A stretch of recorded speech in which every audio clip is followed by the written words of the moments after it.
science story, huh? These NYU scientists, I felt right. But I was so And I just thought, well, I had figured it out It was that golden moment. because science was on my side.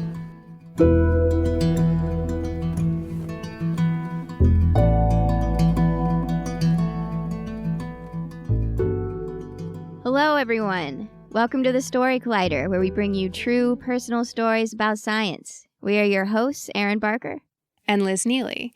And this week, we're presenting stories about mothers and sons. There are so many iconic, and as I'm thinking about it, I'm realizing maybe tragic pairs. We've got the great Princess of the Forest and her son Bambi. Other royals like Princess Diana and Harry, Duke of Sussex. But, yeah, he's a little bit dark. Yeah. I can salvage this, I think. Oh, no, wait, it gets worse. Leia do you remember? and Kylo Ren. Is that next? Or do you remember The Land Before Time? Vaguely.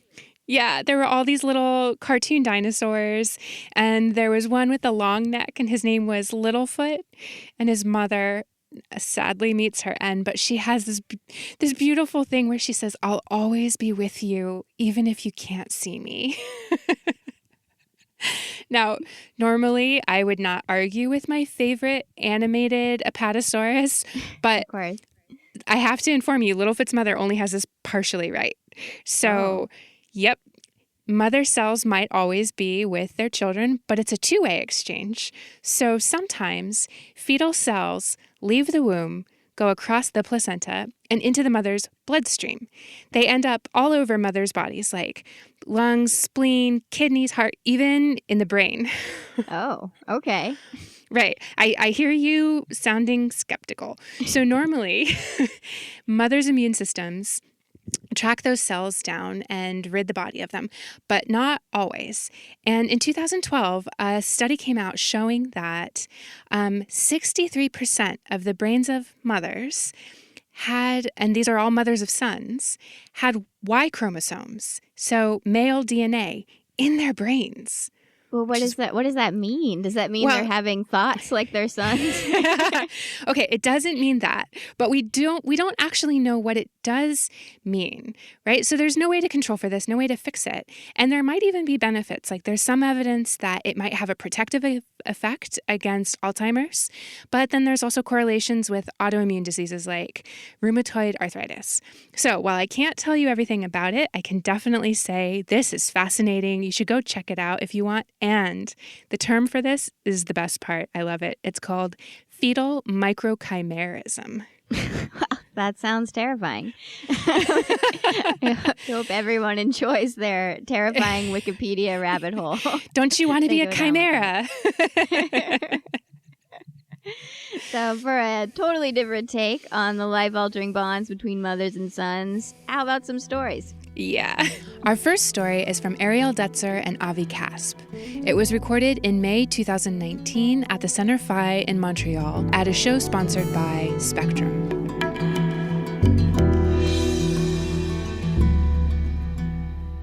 Why did you do that? I don't know. What were you thinking? I don't know.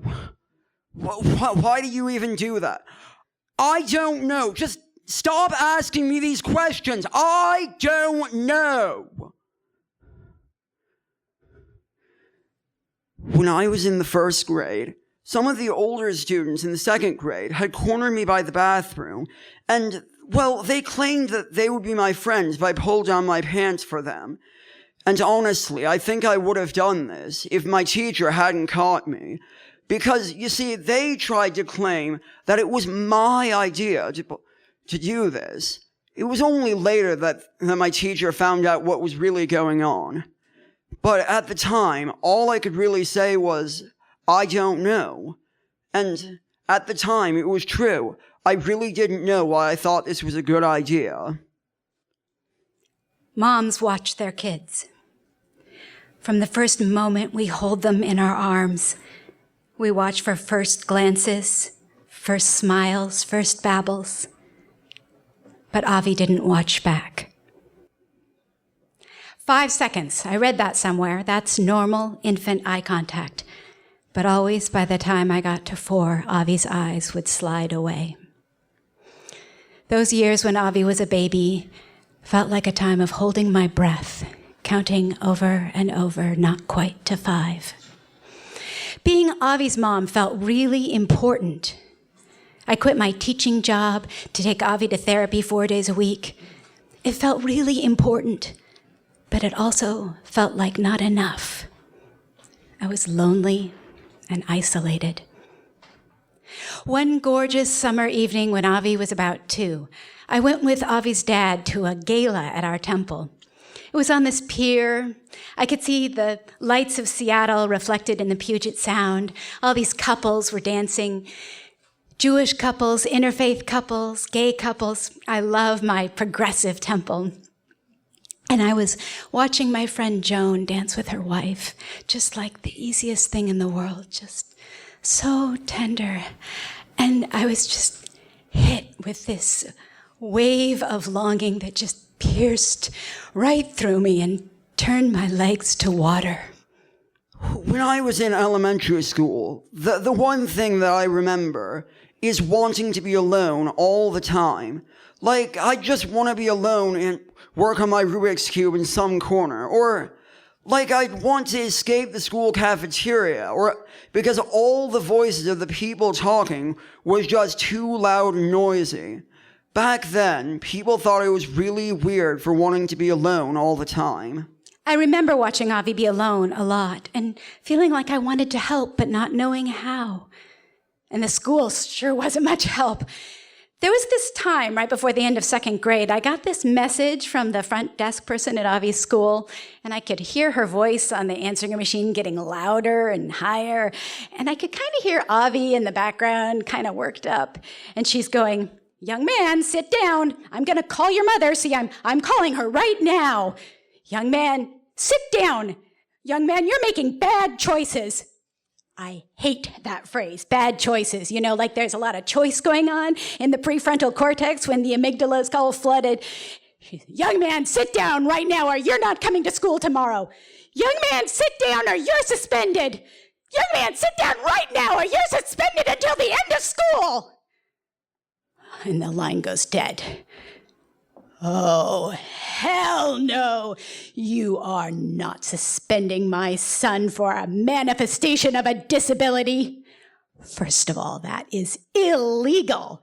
And second of all, no goddamn school secretary without jurisdiction and without due process is making my son miss the last week of school because he wouldn't sit down." I didn't have to go all mama bear on the principal because even he could see that the whole thing was ridiculous. But that was one of the easier battles. Then, when I was in the 6th grade, our class was assigned to research a social justice issue of our choosing.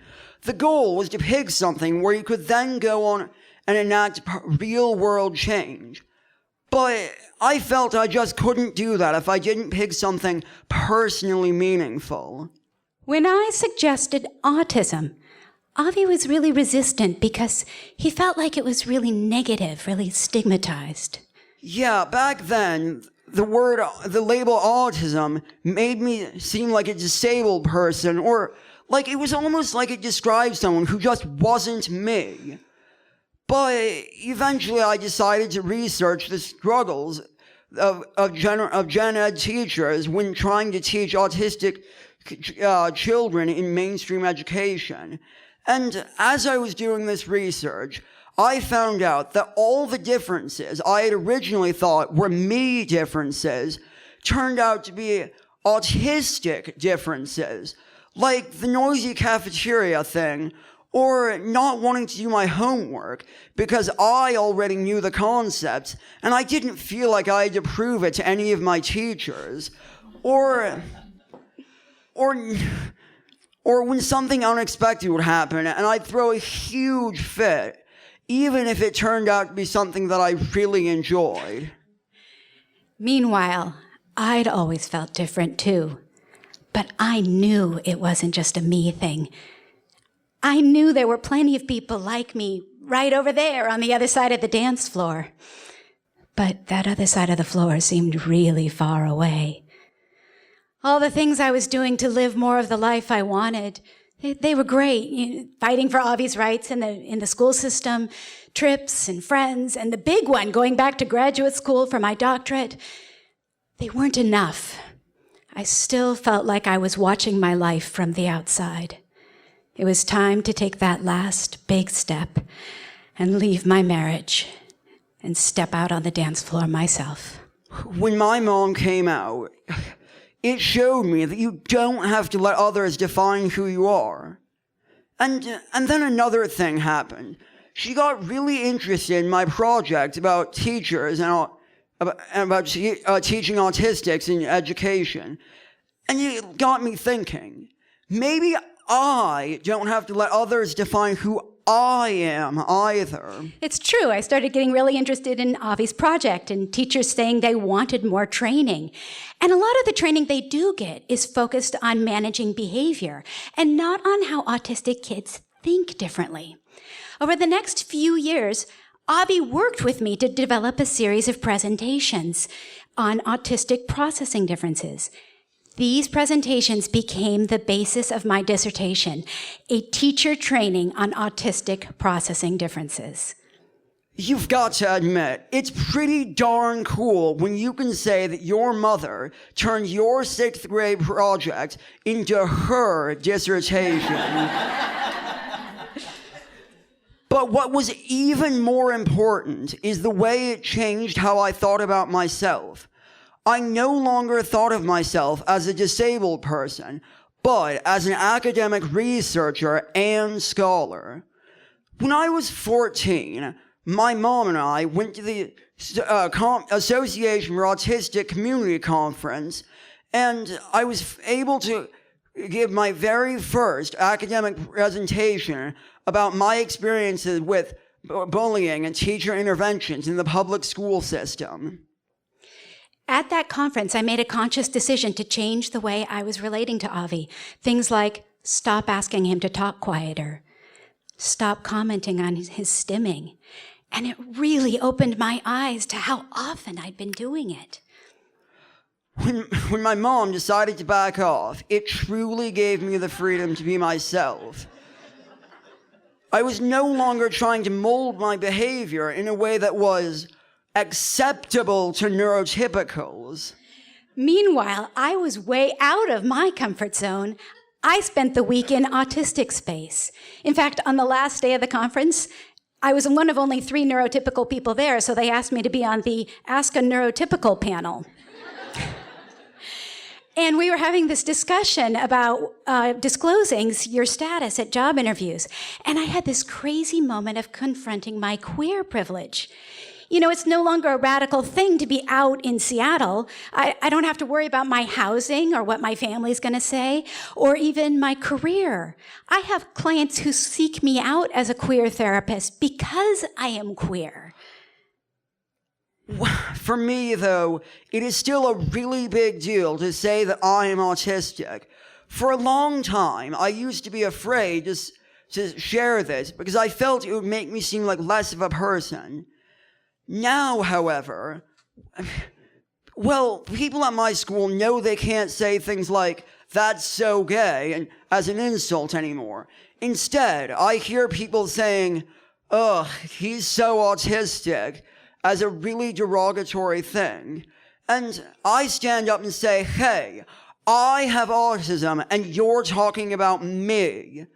In fact, there are even programs like the Microsoft Autistic Hiring Initiative that are specifically looking for people like me because we are autistic. When Avi was a baby, and I was counting over and over, not quite to 5, with that strange feeling of watching our lives from the outside, I never would have dreamed that this journey of identity would have brought the 2 of us here today. I am autistic. I am queer. We are family.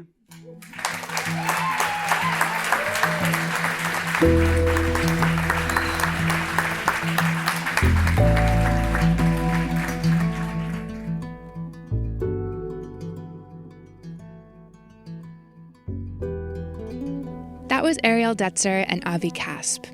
Dr. Ariel Detzer is a psychologist in private practice in Seattle. Her clinical work focuses on the needs of neurodiverse people and promotes positive identity, self-advocacy skills, behavioral health, quality of life, and academic support. Dr. Detzer did her doctoral research at Antioch University, Seattle, developing a training resource for general education teachers to support autistic students in their classrooms. To challenge the complex pattern-loving part of her brain, she sings with the Seattle Early Music Guild a capella choir, Sine Nomine. Avi Caspe was a high school senior when he recorded this story. He began his autistic activism in 6th grade and made his first academic presentation to the National Association for the Autistic Community Conference in 2014. He focused on how autistic middle schoolers process information in unique ways, which might impact the way that they experience bullying as well as school discipline. Avi is now a freshman at Bellevue College in Washington, where he plans to major in computer science. He enjoys playing Catan and Magic the Gathering with friends, as well as improving his standing on his Rubik Cube scores at World Cubing Association events. Oh, that's so great. Go, Avi. I love when we have stories that two people tell together. I just Me think too. the chemistry is just so great to see. It's hard to do, though, so I have to give Ariel and Avi credit for that. Absolutely. Do you have other favorites that you want to shout out from our back archive? Yeah, I would say from the episode Magnetism, the story that Debbie Barabashez and Nera Sherry tell together about their relationship is one of my favorites. They are both physicists who were separated by the whims of academia and found each other again after 13 years. It's so romantic. I love it. I love stories about people finding each other and then finding themselves together like Ariel and Avi did. It's amazing. Totally. Yeah, I told a story one time with another person. It was with my partner, and he proposed at the end. So, I mean, sometimes it ends especially well. What's the best way to learn a new language? Immersion. But sometimes that's not in the cards. But you can still learn a language the second best way, and that's with Babbel. Now, I might only be 1 week into learning German with Babbel, but I'm so excited to start being able to speak German with my mom. With Babbel, you can learn everything you need to have real-world conversations, and all it takes is just 10 minutes a day. One study found that using Babbel for 15 hours is equivalent to a full semester at college, which is bonkers. But Babbel is conversation-based learning with science-backed cognitive tools like spaced repetition and interactive lessons created by real language teachers and voiced by real native speakers. So here's a special limited-time deal for our listeners. Right now, get up to 60% off your Babbel subscription, but only for our listeners at babbel.com/story. Get up to 60% off at babbel.com/story. Spelled BABBEL.com/story. Rules and restrictions may apply. So our next story today is from Paulette Steeves. It was recorded in August 2019 at the Burdock Brewery in Toronto. The theme that night was starting over.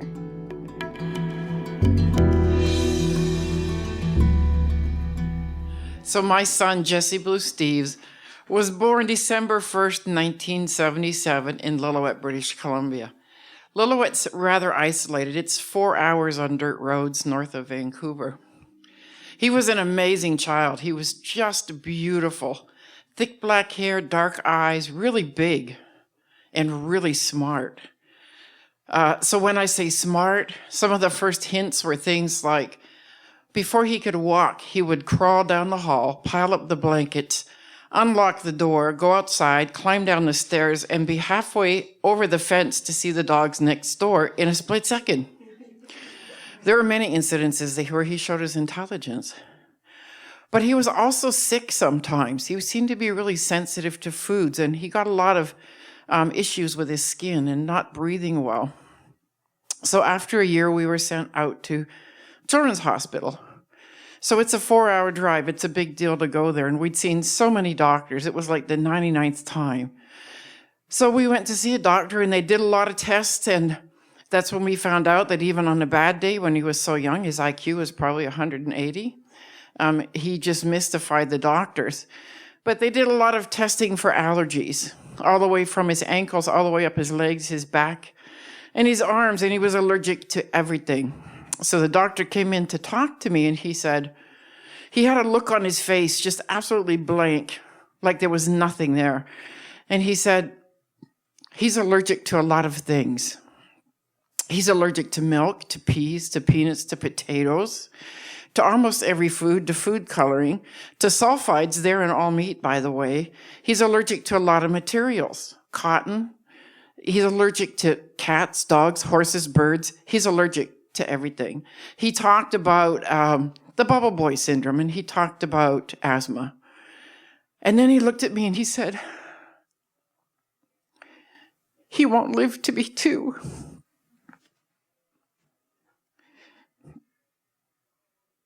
That's the last thing a parent wants to hear. I was devastated.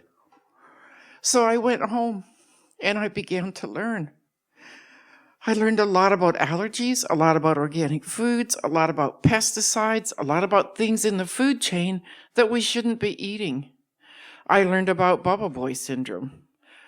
I learned how to shop and how to trade for organic foods. I made friends with a lot of hippies that grew their own food. I made friends with anybody that grew their own food. God, yeah. So anyways, Jesse did make it to B2, and on his 2nd birthday, we went back to Children's Hospital again for more testing.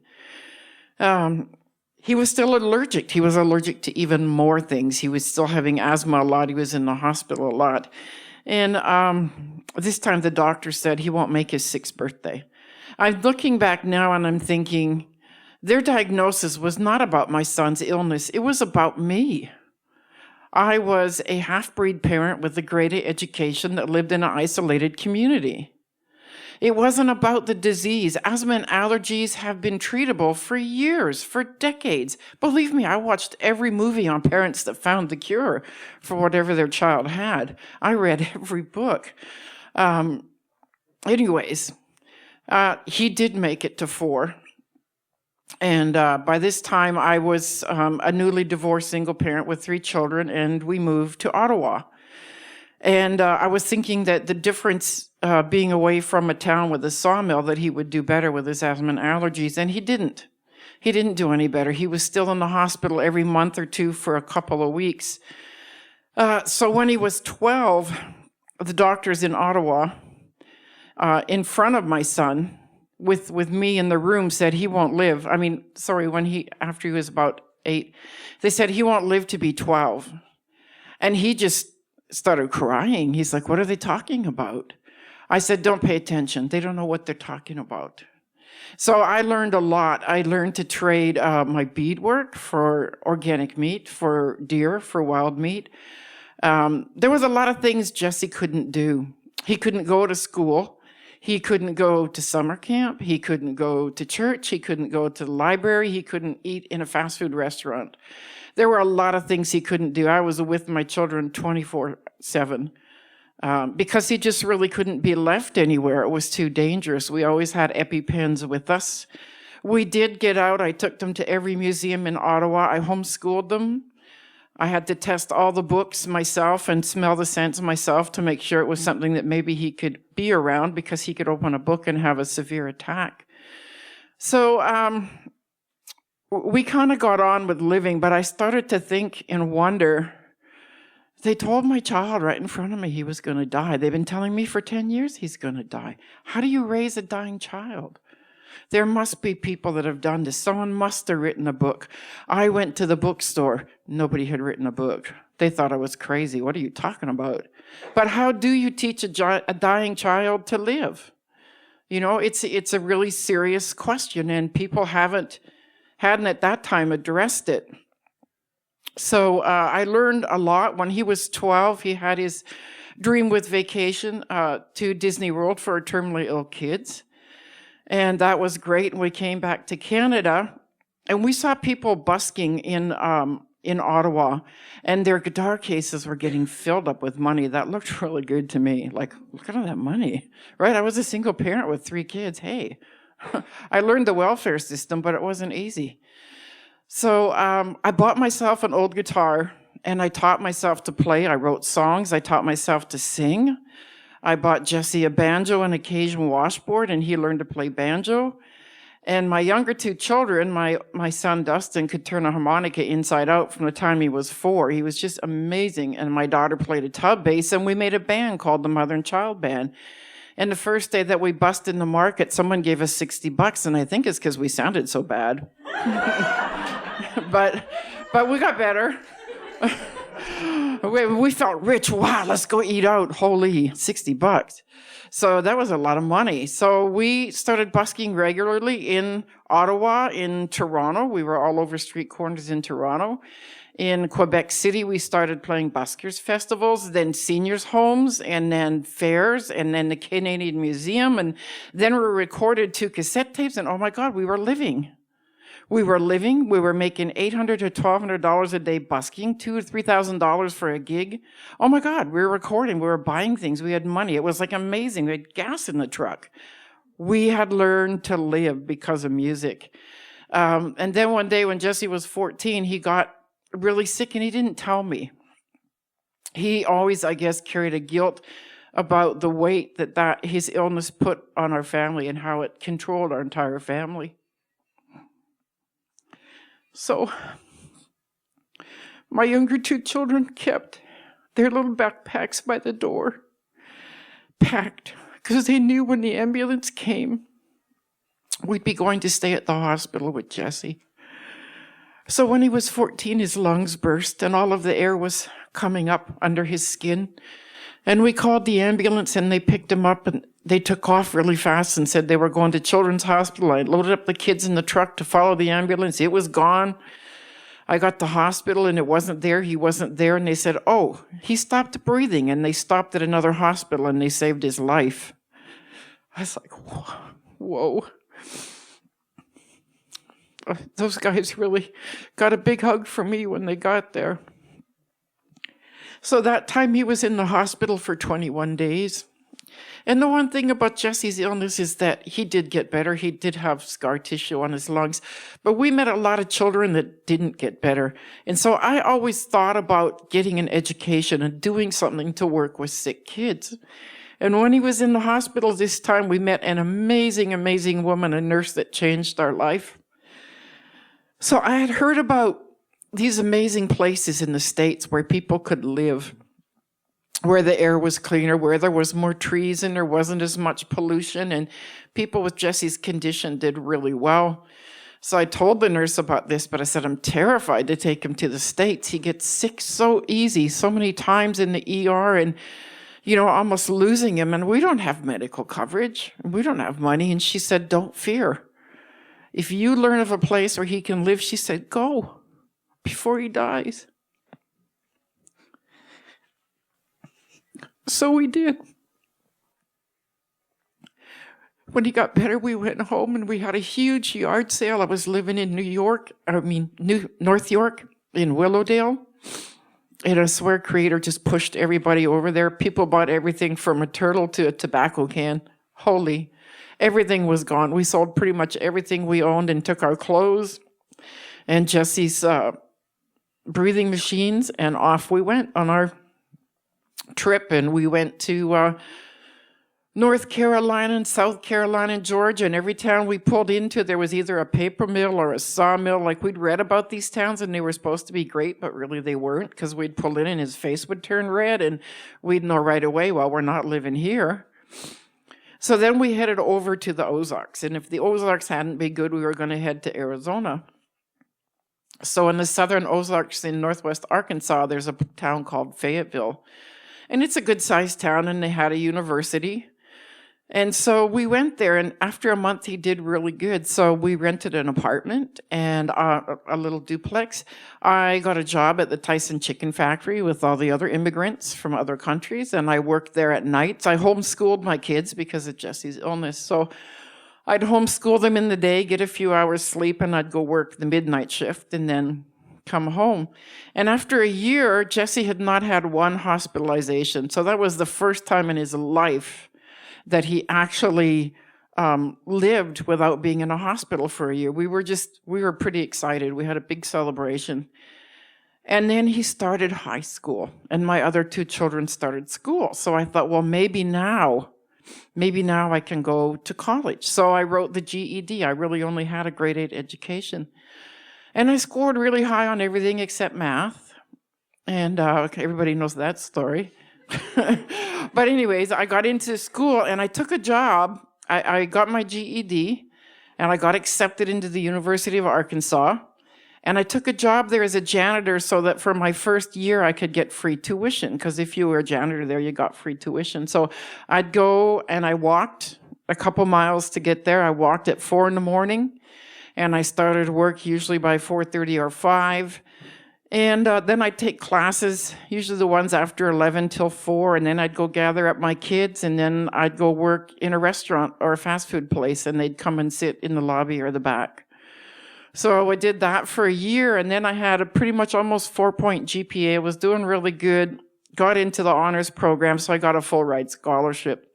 And I was focused on doing pre-med. I was still thinking, I saw so many kids that weren't going to get better, that really needed help, and maybe I could figure out how to help kids like Jesse. So I was focused on pre-med, but I was led in other directions by a Native American tribe from Oklahoma into genetics and anthropology. And so I was focusing on anthropology pre-med. And then in 1999, I was in my favorite bookstore. It was on the edge of campus, beautiful old southern campus that sort of melted down into the town, edge of campus in the beginning of Main Street. And I would go to this bookstore. It was just small in the front, but in the back, it was just caverns of amazing books. So for me, it was a place of relaxation and respite. I'd go in there and get lost for 30 minutes. And then they had these amazing sort of glassed-in shelves with nickel candies. Like when I was young, they were penny candies. Well, everything changes, so they become nickel candies. So I would get 3 paper sacks, and I would fill them up, and I would make one for each of my kids. And so they were just, the kids would get them with just little bags of joy and love and fun, and they just loved them. They didn't cost me a couple bucks each, but they loved them. So I got my bags of candy and I was leaving, and Jesse ran up to me just out of the blue. Like, he used to come to campus and wait by my janitor's door or leave me notes or flowers. It was really sweet, or come and find me. And so he ran up and he grabbed his bag of candy and he said, "Oh, thank you, thank you." And he hugged me and he said, "I want you to promise me you'll never give up." He said, "No matter what happens to me, don't you ever quit." He said, "You're smart." He said, "You can do this. Don't you ever give up." He said, "Be a doctor, be a lawyer, get your master's, your PhD." He said, "Promise me you'll never give up." So that day, in February, I promised him I'd never give up.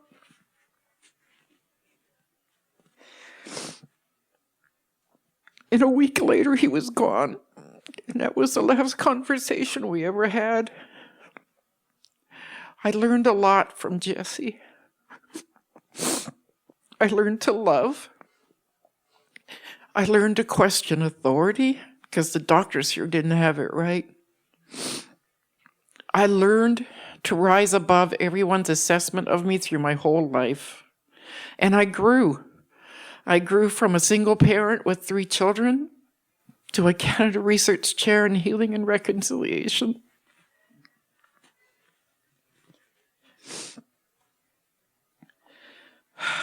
So I really learned a lot from Jesse.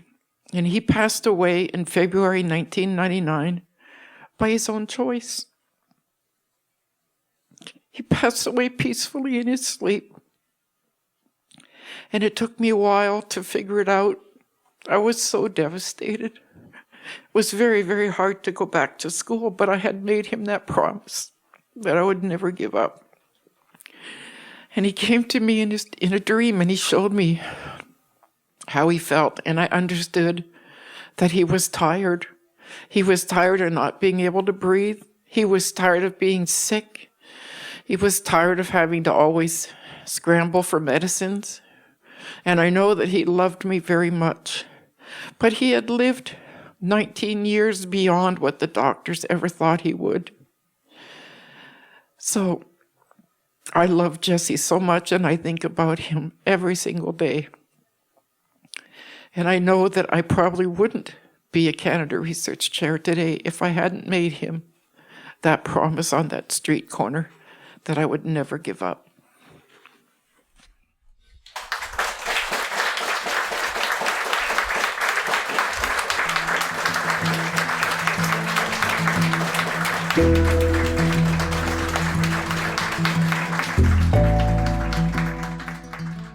That was Paulette Steeves. Paulette was born in Whitehorse, Yukon Territories, and grew up in Lillooet, British Columbia. She is an Indigenous archaeologist with a focus on the Pleistocene history of the Western Hemisphere. In her research, she argues that Indigenous peoples were present in the Western Hemisphere as early as 60,000 years ago, possibly much earlier. Dr. Steeves has taught anthropology courses with a focus on Native American and First Nations histories and studies, and decolonization of academia and knowledge production at Binghamton University, Selkirk College, Fort Peck Community College, the University of Massachusetts at Amherst, and Mount Allison University. She is currently an assistant professor in history at Algoma University and is Canada Research Chair in Indigenous History, Healing, and Reconciliation. Paulette, we're so thankful that you shared your story with us. Yeah. It's going to stick with me for, well, forever, honestly. The Story Collider is so grateful to Ariel, Avi, and Paulette. We are also grateful for the support of Science Sandbox, a Simons Foundation initiative dedicated to engaging everyone with the process of science. The Story Collider is led by me, Artistic Director Erin Barker. And me, Executive Director Liz Neely. We couldn't do it without Deputy Director Nissa Greenberg, Operations Manager Lindsay Cooper, and the rest of our amazing team. Stories featured in today's podcast were from shows produced by Ari Daniel, Misha Gajewski, and Jesse Hildebrand. The podcast is edited by our podcast team, including Zoe Saunders, John Chen, and Gwen Hogan. The theme music is by Ghost. Special thanks to Center Phi and Burdock Brewery for hosting these shows. And to Littlefoot and Ducky and Sarah and Spike. The whole cast of Land Before Time. Shout out to all of you. Thanks for listening.